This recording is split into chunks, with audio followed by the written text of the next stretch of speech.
كل سنة وانتم طيبين. تعالوا نشوف الكبة. بنجيب البرغل بتاعنا، ده برغل نضيف يا جماعة ولازم نتأكد من الجودة بتاعته.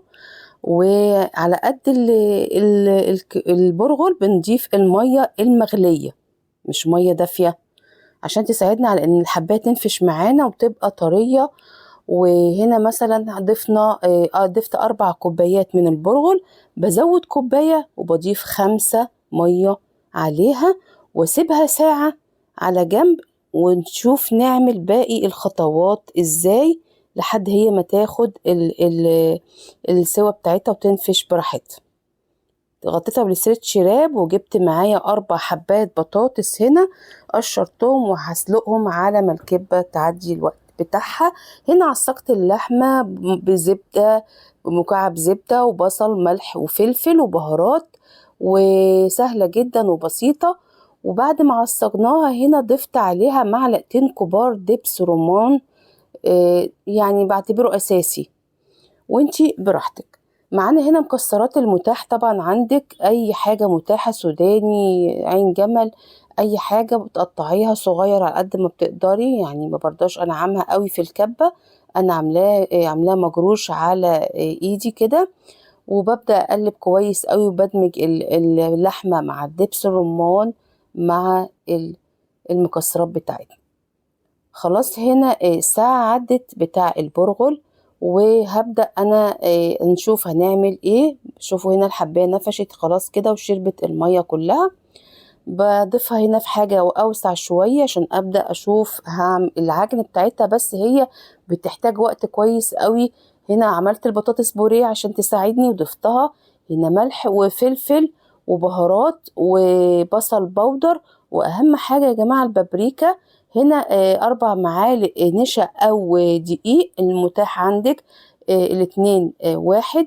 وهنا البابريكا لازم ضرورية جدا في العجن بتاعتنا. ببدأ أدمج كل المكونات على قد ما تقدر. هو بياخد هنا وقت، اللقطة دي يا جماعة أو الخطوة دي بتاخد مني وقت عشان أدمج البطاطس مع البهارات بتاعتنا جامد لحد ما تحسي إن هم اختلطوا وبقوا لون واحد. ببدأ هنا اخد قطعة منها وبلفها على ايدي، اما بلاقيها ما شاءتش معايا والعجينة يعني لقيناها طرية وكويسة، خلاص ابدأ اجرب كده قطعة في ايدي على اني هبدأ احشيها. هنا تمام مفيش اي مشكلة.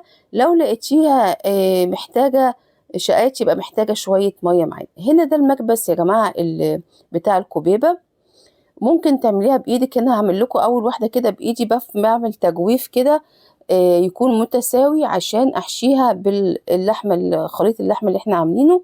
والطروف بتاعتها ميه مش زيت عشان ما يفكش. بحاول ابلها هنا، وببدأ هنا انعمها برضو بالميه جنبك كده.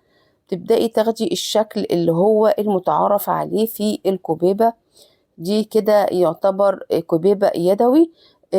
بس انا كملت الباقي بالمكبس عشان لقيته بيعمل القطع بتاعته متساوية وكلها متساوية قد بعضها. بعمل في اول فتحتين هنا بحط فيها العينين بتوعها التجويف، لهم تجويف. بضيف القطعتين متساويين لبعض او هم مش متساويين، هو هيطلع الزيادة. ماشي تمام. هنا بدأت انقل اول قطعة من اول التجويف ليها، وبدأت اضيف فيها داخل التجويف العصاق بتاعي. مش هلمس القطعة التانية.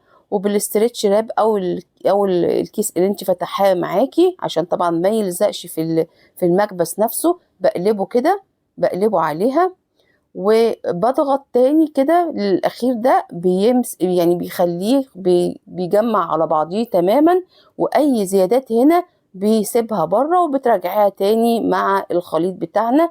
وبتبدأي تنعمي الجوانب بتاعتها أو الفتحات بتاعتها بالمية، تبلي برضو مية كده، وبتبقى سهلة وبسيطة. المية بتساعدك على إنك تنعمي أي حاجة خارجية تماما، وكلها هنا ما شاء الله قد بعضها تماما ومفيش اي زيادات نهائي. وبتبدأي تحطيها هنا على استرتش في جوه الصاج بتاعك وتسيبيها تفرزيها تتلج تماما.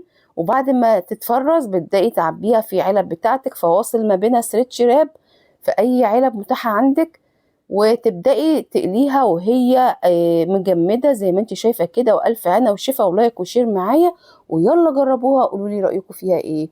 وكل سنة وانتم طيبين.